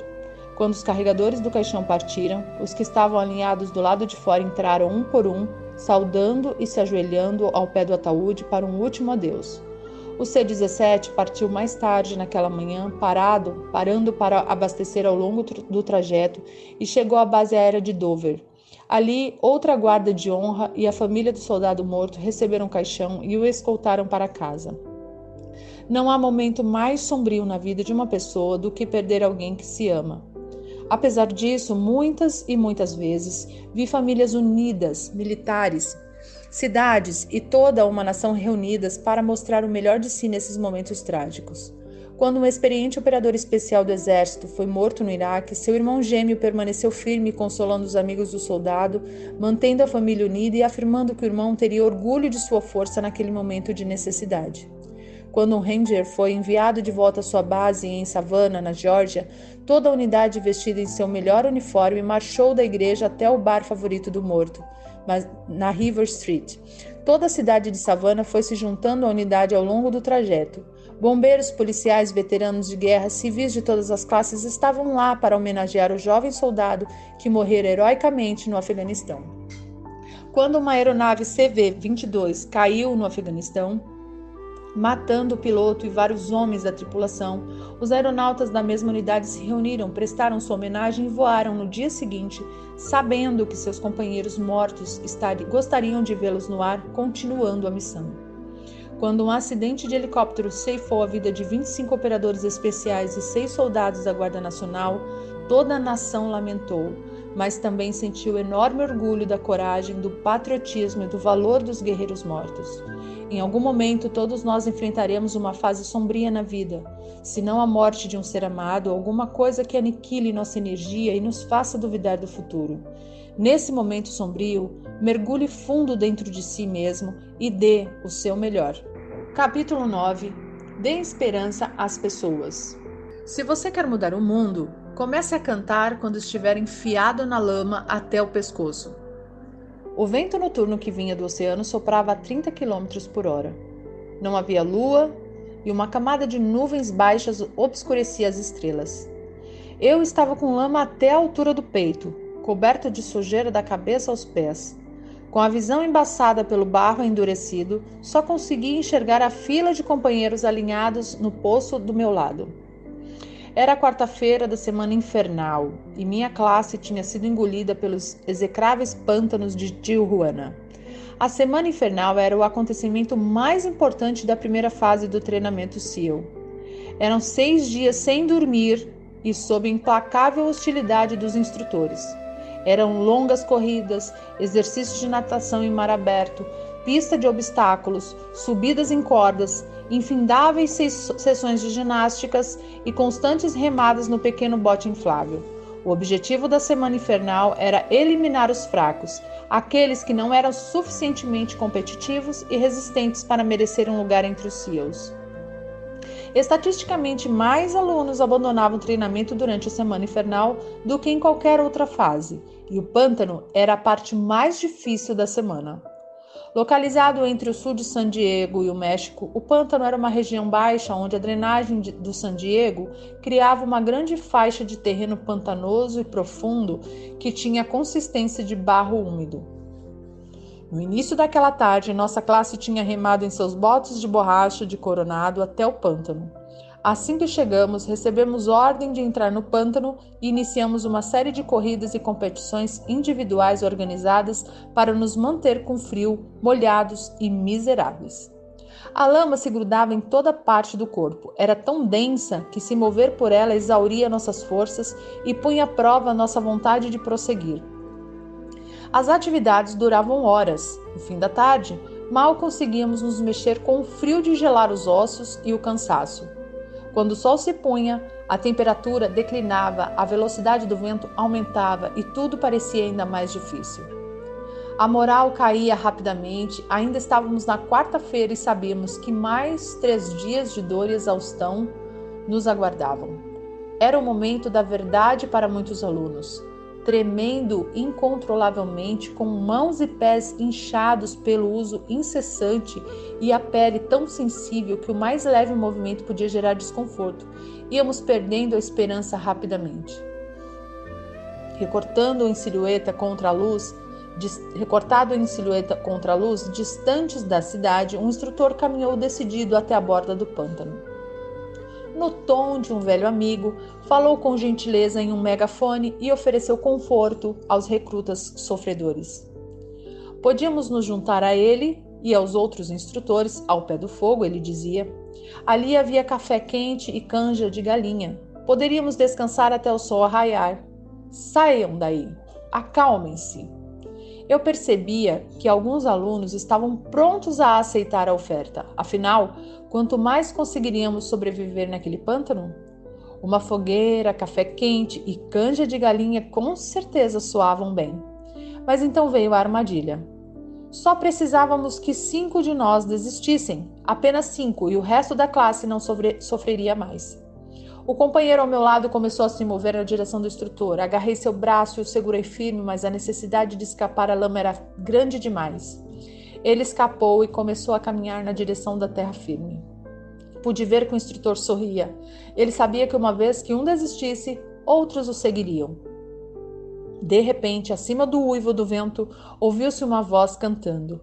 Era uma voz cansada e rascante, mas suficientemente alta para ser ouvida por todos. A letra não se destinava a ouvidos ternos, mas todos a conheciam. A uma voz se juntou outra e 2 se tornaram 3 e em pouco tempo todos estavam cantando. O companheiro que se encaminhava para a terra firme deu meia volta e retornou para o meu lado. Enlaçando seu braço no meu, também começou a cantar. O instrutor pegou o megafone e gritou para a classe que parasse de cantar. Ninguém obedeceu. Ele gritou ao chefe da classe que controlasse seus recrutas. O canto continuou. A cada ameaça do instrutor, as vozes cresciam. A classe ficava mais forte e a vontade de continuar diante da adversidade tornava-se inquebrantável. Na escuridão, com o fogo iluminando o rosto do instrutor, pude ver que ele sorriu. Mais uma vez tínhamos aprendido uma importante lição. A força de uma pessoa para unir o grupo, a força de uma pessoa para inspirar os que a cercam e lhes dar esperança. Se aquela pessoa podia cantar enfiada até o pescoço na lama, nós todos podíamos. Se aquela pessoa podia suportar o frio congelante, nós também podíamos. Se aquela pessoa podia persistir, nós também podíamos. A sala de espera da base aérea de Dover estava repleta de famílias enlutadas. Crianças inconsoláveis, soluçando no colo das mães, pais de mãos dadas na esperança de dar força um ao outro e viúvas com um olhar. A sala de espera da base aérea de Dover estava repleta de famílias enlutadas. Crianças inconsoláveis, soluçando no colo das mães, pais de mãos dadas na esperança de dar força um ao outro e viúvas com um olhar distante de incredulidade. Apenas 5 dias antes, um helicóptero que transportava SEALs da Marinha e seus parceiros das operações especiais afegãs, pilotado por aviadores do exército, tinha sido abatido no Afeganistão. Todos os 38 homens a bordo tinham morrido. Era a maior perda na guerra ao terror. Em menos de uma hora, uma aeronave C-17 foi designada para pousar em Dover, de onde as famílias dos heróis mortos seriam escoltadas até a área de pouso para encontrar os caixões cobertos com a bandeira dos Estados Unidos. Mas enquanto as famílias aguardavam, o presidente dos Estados Unidos, o secretário da Defesa, seus comandantes e chefes militares entraram na sala de espera para prestar homenagem e dar conforto aos familiares dos mortos. Eu já tinha comparecido a dezenas de serviços fúnebres de soldados mortos. Nunca foi fácil, e eu sempre me perguntava se minhas palavras de consolo fariam alguma diferença para aqueles que tinham perdido seus entes queridos, ou se o choque da perda tornaria tudo o que eu pudesse dizer incompreensível. Quando eu e minha mulher, Georgian, começamos a falar com as famílias, eu me esforçava para encontrar as palavras certas. Como criar empatia verdadeira com sua dor? Como lhe dizer que o sacrifício do filho, marido, pai, irmão ou amigo valer a pena? Fiz o que pude para confortar cada um. Abracei-os, rezei com eles, tentei me manter forte por eles, mas sabia que minhas palavras não eram capazes de aliviar a dor. Então, enquanto estava de joelhos ao lado de uma mulher idosa, notei que a família ali perto de mim conversava com o tenente-general John Kelly, assessor militar do secretário de defesa. Kelly era um homem alto, magro, com os cabelos grisalhos curtos e vestia um imaculado uniforme dos fuzileiros navais. A família estava em volta dele e pude sentir que suas palavras de simpatia e encorajamento diante da tragédia causavam um efeito profundo sobre os desconsolados pais e filhos. Ele sorria e eles sorriam, eles o abraçavam e eles o abraçavam de volta, ele estendia a mão e eles a agarravam com força. Depois de abraçar as famílias uma última vez e agradecer a elas por seu sacrifício, Kelly passava ao próximo grupo de tristes sobreviventes. Durante a hora seguinte, John Kelly tocou quase todas as famílias na sala.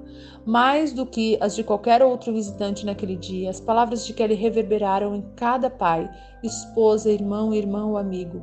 Eram palavras de compreensão, eram palavras de compaixão e, acima de tudo, de esperança. Só John Kelly podia fazer a diferença naquele dia. Só John Kelly podia ter lhes dado tanta esperança, porque só John Kelly sabia o que era perder um filho em combate. O primeiro-tenente Robert Kelly fora morto no Afeganistão em 2020, quando servia o 3º Batalhão do 5º Regimento dos Fuzileiros Navais. O general Kelly e sua família tinham enfrentado a mesma tragédia com que as famílias se defrontavam em Dover naquele dia. Mas a família Kelly sobrevivera. Tinha resistido à dor, à angústia e ao inconsolável sentimento de perda. Vendo-o naquele dia, senti que ele também me deu força. Quando se perde um soldado, a verdade é que choramos por sua família, mas também tememos que o mesmo destino se abata sobre nós. Nos perguntamos se poderíamos sobreviver à perda de um filho, ou se nossa família seria capaz de seguir em frente sem nós. Rezamos para que Deus tenha misericórdia e não jogue sobre nossos ombros esse fardo inimaginável.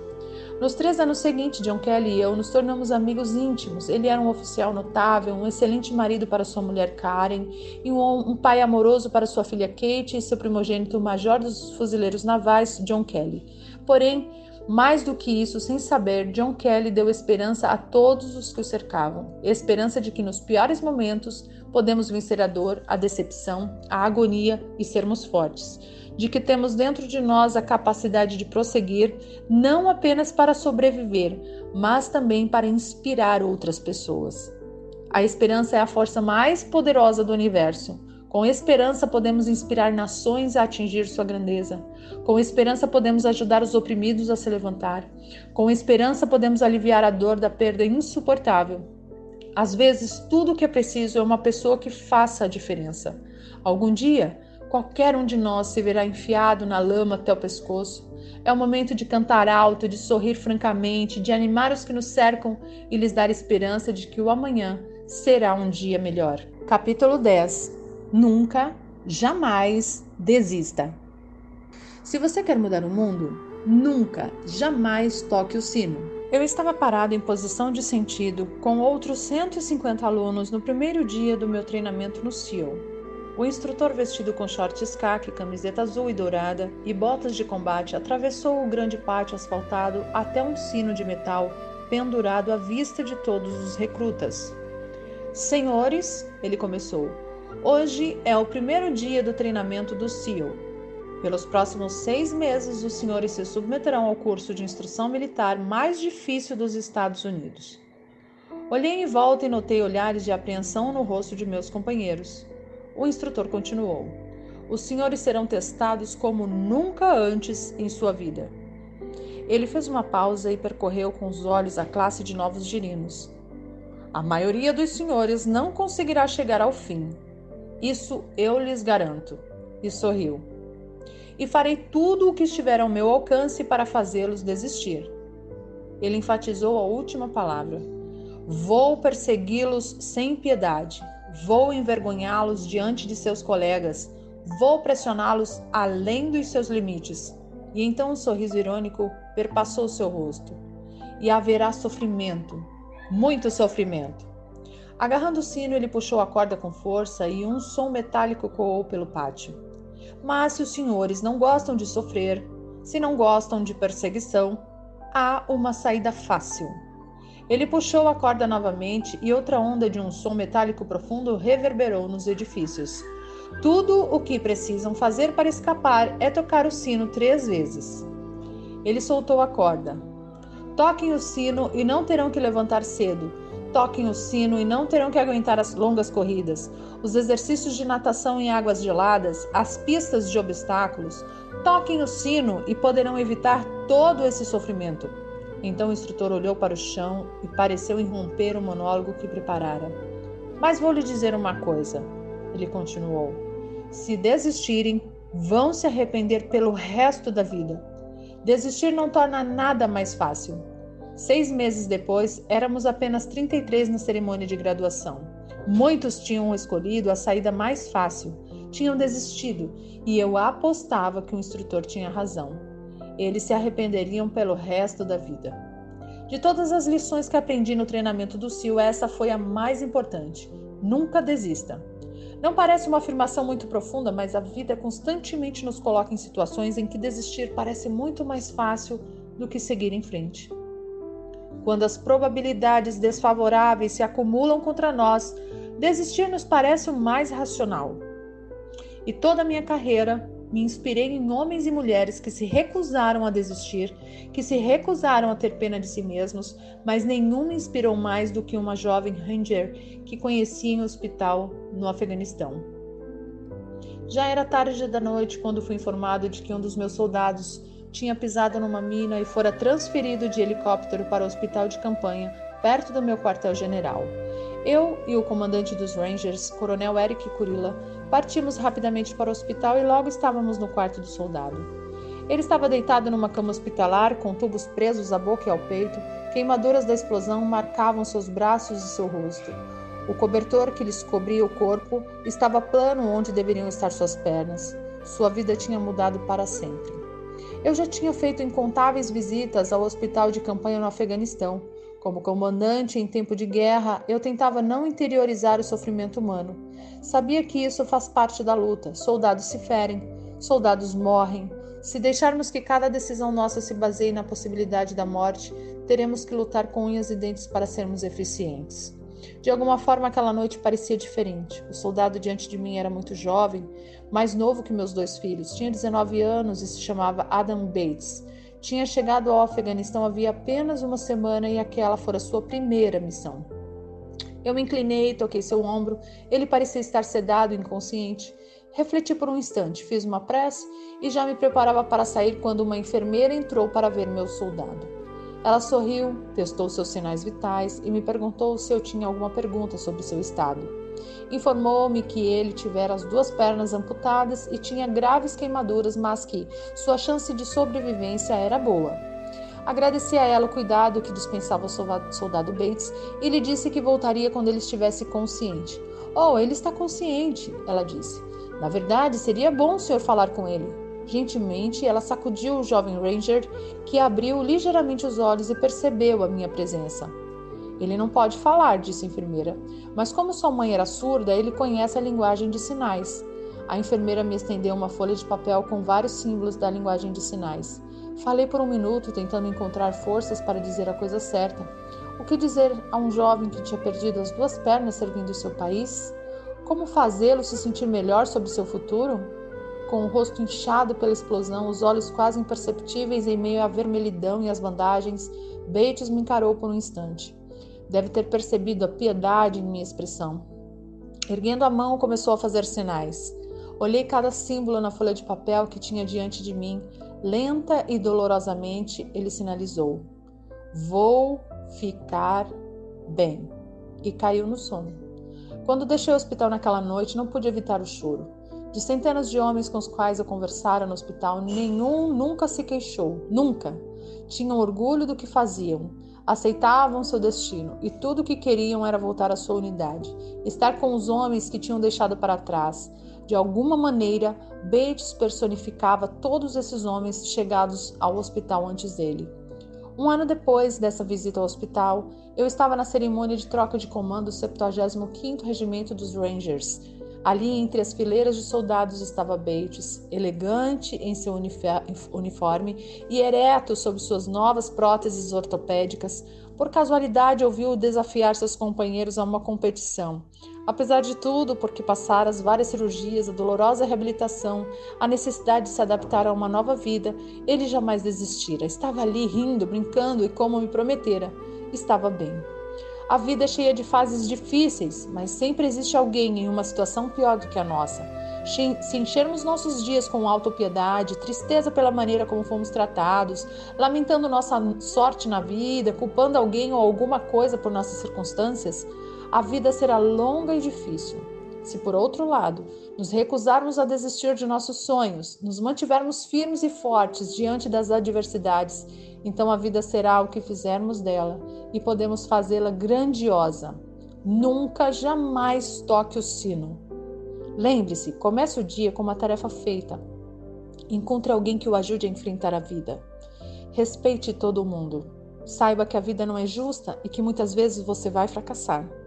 Mas se assumir alguns riscos, der um passo à frente quando os tempos forem duros, encarar os tiranos, ajudar os oprimidos e nunca desistir, se fizer tudo isso, poderá mudar sua vida para melhor e talvez o mundo. Aula inaugural na Universidade do Texas, 21 de maio de 2014.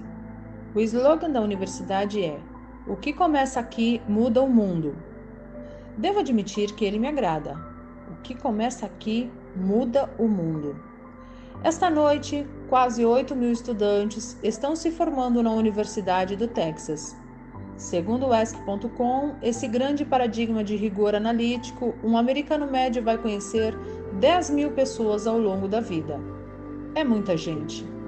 Mas se cada um de vocês mudar a vida de 10 pessoas apenas e cada uma delas mudar a vida de outras 10 em 5 gerações, 125 anos, esta classe de 2014 terá mudado a vida de 800 milhões de pessoas. 800 milhões, mais que o dobro da população dos Estados Unidos, uma geração mais, e será possível mudar toda a população do mundo, 8 bilhões de pessoas. Se vocês pensam que é difícil mudar a vida de 10 pessoas, mudá-las para sempre, estão errados. Vi isso acontecer todos os dias no Iraque e no Afeganistão. Em Bagdá, um jovem oficial do exército toma a decisão de seguir pelo caminho da esquerda e não da direita, e os 10 soldados do seu pelotão escapam de uma emboscada. Na província de Kandahar, no Afeganistão, uma oficial da equipe feminina do engajamento sente que alguma coisa está errada e conduz o pelotão de infantaria para longe de uma bomba de fabricação caseira, salvando a vida de uma dezena de soldados.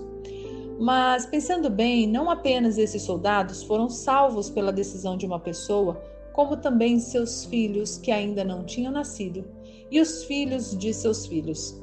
Gerações foram salvas por uma única decisão de uma única pessoa. Mas um ato capaz de mudar o mundo pode ocorrer em qualquer lugar e qualquer pessoa pode praticá-lo. Portanto, o que começa aqui pode de fato mudar o mundo. Mas a pergunta é: como será o mundo depois da mudança? Bem, acredito que ele será muito melhor, mas se vocês quiserem atender ao pedido de um velho marinheiro, tem algumas sugestões que podem ajudá-los a tornar o mundo melhor.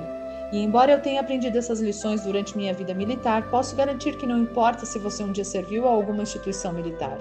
Não importa o gênero, a etnia, a formação religiosa ou a condição social, nossas lutas neste mundo são semelhantes e as lições para vencê-las e andar para frente, para mudar a nós mesmos e ao mundo que nos cerca, se aplicam igualmente a todos. Servi como CEO da Marinha dos Estados Unidos por 36 anos, mas tudo começou quando saí da Universidade do Texas para o treinamento básico do SEAL em Coronado, na Califórnia. O treinamento básico do SEAL consiste em 6 meses de longas e torturantes corridas na areia fofa, exercícios noturnos de natação nas águas frias da Baía de San Diego, pistas de obstáculos infindáveis, exercícios de ginástica, dias sem dormir e a onipresente sensação de frio, umidade e desgraça. Foram 6 meses de constantes perseguições de guerreiros profissionalmente treinados que tentavam descobrir os fracos de corpo e mente e eliminá-los antes que se tornassem um CEO da Marinha. Mas o treinamento também visava descobrir alunos capazes de lidar num ambiente de constante estresse, caos fracasso e adversidade. Para mim, o treinamento básico do SEAL foi um período de desafios condensados em 6 meses. Portanto, eis as 10 lições que aprendi no treinamento básico do SEAL e que espero que sejam valiosas para vocês na sua vida futura. Todas as manhãs, meus instrutores, que naquela época eram todos veteranos do Vietnã, apareciam no nosso alojamento e a primeira coisa que faziam era inspecionar nossas camas. Verificar se tínhamos arrumado a cama corretamente, com os lençóis bem esticados nos cantos, o travesseiro centralizado logo abaixo da cabeceira e o cobertor perfeitamente dobrado aos pés da cama. Era uma tarefa simples, corriqueira até, mas todas as manhãs exigia-se que arrumássemos a cama com perfeição. Na época, isso me parecia um tanto ridículo, ainda mais para jovens que aspiravam a tornar-se verdadeiros guerreiros, SEALs fortalecidos em batalha, mas ao longo dos anos a sabedoria desse simples ato acabou se revelando para mim. Se você arrumar a cama todas as manhãs, terá realizado a primeira tarefa do dia. Isso lhe dará um sentimento de orgulho, mesmo que pequeno, e irá encorajá-lo a assumir outra tarefa e outra e mais outra. No fim do dia, essa primeira tarefa realizada terá se transformado em muitas outras tarefas realizadas. Além disso, arrumar a cama reforça a ideia de que as pequenas coisas da vida são importantes. Se alguém não consegue realizar as pequenas coisas, nunca fará direito às coisas grandes. E se por acaso você tiver um dia infeliz, voltará para casa e encontrará a cama arrumada que você arrumou, e ela lhe dará um incentivo de que o amanhã será melhor. Se você quer mudar o mundo, comece arrumando sua cama. Durante o treinamento do SEAL, os alunos se dividiam em equipes de remo. Cada tripulação é composta de 7 alunos, 3 de cada lado de um pequeno bote de borracha e um timoneiro. Todos os dias, cada tripulação se alinhava na praia e era instruída a ultrapassar a arrebentação e remar vários quilômetros ao longo da costa. No inverno, as ondas em San Diego podem chegar a 3 metros de altura, o que tornava muito difícil atravessar a arrebentação remando, a menos que todos se empenhassem com todas as forças.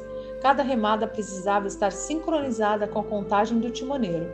Todos deviam exercer a mesma força ou o bote emborcaria e seria arremessado bruscamente de volta à praia, e para que o bote chegasse ao seu destino, todos deviam remar. Você não pode mudar o mundo sozinho, vai precisar de ajuda, e para chegar ao destino precisará de amigos, de colegas, da boa vontade de estranhos e de um bom timoneiro para guiá-los. Se você quer mudar o mundo, encontre alguém que o ajude a remar. Depois de algumas semanas de treinamento, minha classe, que começara com 150 homens, estava reduzida a apenas 42. Eram 6 equipes de 7 homens em cada bote. Eu estava no bote que levava os alunos mais altos, mas a melhor tripulação era a dos baixinhos, a tripulação dos gnomos, como a chamávamos. Nenhum dos tripulantes tinha mais de 1,65 m. Essa equipe era formada por um indo-americano, um afro-americano, um polaco-americano, um greco-americano, um ítalo-americano e 2 garotos do meio oeste. Eles corriam, remavam e nadavam mais rápido do que todos os outros. Os grandalhões das outras tripulações viviam fazendo piadas sobre as nadadeirinhas que os gnomos calçavam em seus pezinhos antes de cada exercício de natação. Mas aqueles baixinhos, vindos de cantos diferentes do país e do mundo, sempre riam por último, mostrando que podiam nadar mais rápido que qualquer um e chegar à praia antes de todos nós. O treinamento do SEAL é um grande equalizador. Tudo o que importa é a vontade de vencer e não a cor, a etnia, ou a educação, ou a classe social.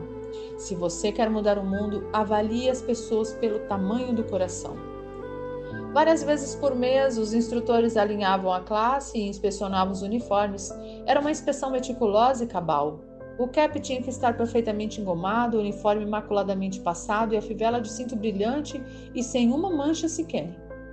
Porém, parecia que por mais que nos esforçássemos para engomar o cap, passar o uniforme ou polir a fivela, nunca atingíamos a perfeição. Os instrutores sempre encontravam algo errado. Ao não ser aprovado na inspeção do uniforme, o aluno tinha que se atirar totalmente vestido na zona de arrebentação e depois, molhado da cabeça aos pés, rolar na praia até que cada pedaço do seu corpo estivesse coberto de areia. O efeito era chamado de empanado de areia. Pelo resto do dia, o aluno ficava com aquele uniforme molhado e coberto de areia. Muitos recrutas não aceitavam que seu esforço fosse em vão. que por mais que tentassem deixar o uniforme impecável, nunca eram reconhecidos. Esses não sobreviviam ao treinamento, não entendiam seu propósito. Você nunca vai vencer. Você nunca vai ter um uniforme perfeito. Às vezes, por mais que você se prepare, ou por melhor que seja seu desempenho, você vai acabar como um empanado de areia. Assim é a vida. Se você quer mudar o mundo, deixe de ser um injustiçado e siga em frente. Todos os dias, durante o treinamento, éramos desafiados com muitos exercícios físicos, longas corridas, intermináveis atividades de natação, pistas de obstáculos e horas de ginástica, algo concebido para testar nossa determinação. Cada exercício tinha suas metas, tempos que precisávamos atingir. Quem não conseguisse satisfazer esses padrões era inscrito numa lista e no fim do dia convidado ao circo. O circo significava mais 2 horas de exercícios destinados a nos esgotar, a quebrar nossa moral, a nos fazer desistir. O circo significava que naquele dia você não tinha cumprido as metas. O circo significava mais cansaço, e mais cansaço significava que o dia seguinte seria mais difícil e que mais circos provavelmente viriam. Mas, a certa altura do treinamento, todos acabavam na lista do circo. E uma coisa interessante acontecia para aqueles que estavam constantemente na lista. Com o tempo, esses alunos que tinham feito 2 horas extras de ginástica ficavam cada vez mais fortes. O sofrimento do circo forjava uma força interior, construía uma maior resistência física. A vida está cheia de circos. Você vai fracassar. Provavelmente você vai fracassar com frequência. Isso desanima qualquer um. Às vezes isso vai testá-lo na essência do seu ser. Mas se você quer mudar o mundo, não tenha medo do circo. Pelo menos 2 vezes por semana tínhamos que percorrer a pista de obstáculos. Eram 25 obstáculos, incluindo um muro de 3 metros, uma escada de corda de quase 10 metros, uma cerca de arame farpado, para citar apenas alguns. Mas o obstáculo mais difícil era o deslizar pela vida. Tinha uma torre de 9 metros com 3 níveis numa extremidade e uma torre com um nível na outra. Entre as duas estendia-se uma corda de 30 metros. O aluno tinha que subir até o topo da torre mais alta e, uma vez lá, agarrar a corda e, trocando de mãos, percorrer a corda até a outra extremidade. O recorde de pista de obstáculos já tinha anos quando minha classe iniciou o treinamento em 1977. Parecia um recorde imbatível até que um dia um aluno decidiu deslizar pela vida mergulhando de cabeça. Em vez de se movimentar com o corpo abaixo da corda, ele corajosamente montou na corda. Era um movimento perigoso, aparentemente bobo e de alto risco. Qualquer falha podia significar um ferimento e a expulsão do treinamento. Sem hesitação, ele deslizou pela corda perigosamente rápido, quebrando o recorde de anos. Se você quer mudar o mundo, atire-se ao obstáculo de cabeça. Durante a fase de guerra terrestre do treinamento, os alunos viajavam para a ilha de San Clemente, que fica na costa de San Diego. As águas de San Clemente são um criadouro dos grandes tubarões brancos. O treinamento ali consistia em uma série de longos testes de natação. Um deles era um exercício noturno. Antes da partida, os instrutores nos ofereciam um resumo das espécies de tubarões que haviam naquelas águas, mas nos garantiram que nenhum aluno jamais fora devorado por um tubarão, pelo menos não recentemente. Mas também ficamos sabendo que se um tubarão começasse a nos rondar, devíamos manter nossa posição, nada de nadar para longe, nada de demonstrar medo. E se faminto por um lanchinho da noite um tubarão se lançasse na nossa direção, devíamos reunir todas as nossas forças e acertar-lhe um soco no focinho. Isso o faria dar meia volta e se afastar. Há muitos tubarões no mundo. Se você pretende continuar nadando, terá que enfrentá-los. Se você quer mudar o mundo, não fuja dos tubarões. Uma das nossas tarefas como SEALs da Marinha era realizar ataques submarinos contra navios inimigos. Praticamos essa técnica extensivamente durante o treinamento básico.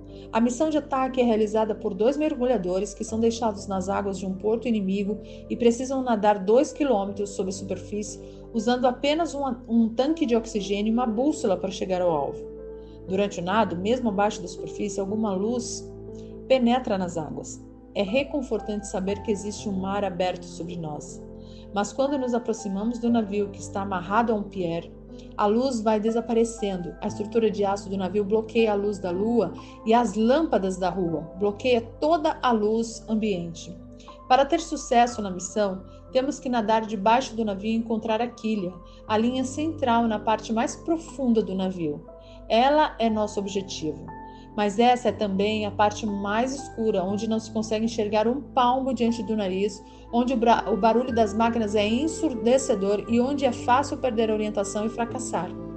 Todo SEAL sabe que debaixo da quilha, no momento de maior escuridão da missão, é preciso manter a calma e que todas as habilidades táticas, toda a força física e mental devem ser postas em prática. Se você quer mudar o mundo, dê o seu melhor nos momentos mais sombrios. A 9ª semana de treinamento tem um nome: Semana Infernal. São 6 dias sem dormir, de constantes hostilidades física e mental, e um dia especial nos pântanos. Os pântanos são uma região entre San Diego e Tijuana, onde as águas refluem e formam redemoinhos, uma faixa de terreno pantanoso onde a lama nos engolfa. Foi numa quarta-feira da Semana Infernal que remamos até o pântano e passamos as 15 horas seguintes tentando sobreviver ao lodo congelante, ao vento uivante e à incessante pressão dos instrutores nos incitando a desistir. Quando o sol começou a se pôr naquele fim de tarde de quarta-feira, minha classe, tendo cometido alguma grave infração das regras, recebeu ordens de entrar no pântano. A lama cobriu cada homem até que a única parte visível era a cabeça. Os instrutores nos disseram que só poderíamos sair do pântano se 5 homens desistissem. Bastariam 5 homens e poderíamos nos ver livres daquele frio opressivo. Quando olhei em volta, percebi que alguns alunos estavam prestes a abandonar a prova. Faltavam ainda 8 horas para o sol nascer, mais 8 horas de um frio de gelar os ossos. O barulho de dentes batendo e dos gemidos dos recrutas era tão alto que não se podia ouvir nenhuma outra coisa. E então, uma voz ecoou pela noite, uma voz começou a cantar uma música. A voz era terrivelmente desafinada, mas cantava com grande entusiasmo. Outra voz se juntou à primeira, e 2 se tornaram 3, e logo toda a classe estava cantando. Sabíamos que se um homem podia resistir ao sofrimento, os outros também poderiam. Os instrutores nos ameaçaram com mais tempo dentro do pântano se continuássemos cantando, mas o canto persistiu. E de algum modo, o lodo pareceu um pouco mais quente, o vento um pouco mais fraco e o amanhecer um pouco mais próximo. Se aprendi alguma coisa viajando pelo mundo foi a força da esperança. A força de uma pessoa, de um Washington Lincoln, King, Mandela e até de uma menina do Paquistão, Malala. Uma pessoa pode mudar o mundo quando dá esperança a outros. Se você quer mudar o mundo, comece a cantar quando estiver enfiado na lama até o pescoço. Finalmente, no treinamento do SEAL existe um sino de metal que fica pendurado no centro do pátio, à vista de todos. Tudo o que um aluno precisava fazer se quisesse desistir do treinamento era tocar o sino. Toque o sino e não terá mais que acordar às 5 da manhã. Toque o sino e não terá mais que nadar nas águas geladas. Toque o sino e não terá mais que enfrentar as longas corridas, a pista de obstáculos, os exercícios físicos e não terá mais que suportar o sofrimento do treinamento. Basta tocar o sino. Se você quer mudar o mundo, nunca, jamais toque o sino. Aos graduados de 2014, devo dizer que vocês estão a um passo de se formar. A um passo de iniciar sua jornada pela vida. A um passo de começar a mudar o mundo para melhor. Não será fácil. Comecem cada dia com uma tarefa concluída. Encontrem alguém que os ajude a atravessar a vida.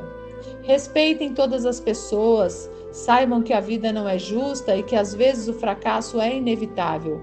Mas mesmo correndo alguns riscos, sigam em frente. Quando os tempos forem difíceis, enfrentem os tiranos, ajudem os oprimidos e nunca, jamais desistam. Se fizerem tudo isso, as próximas gerações viverão num mundo muito melhor. E o que começou aqui irá, de fato, mudar o mundo para melhor. Muito obrigado.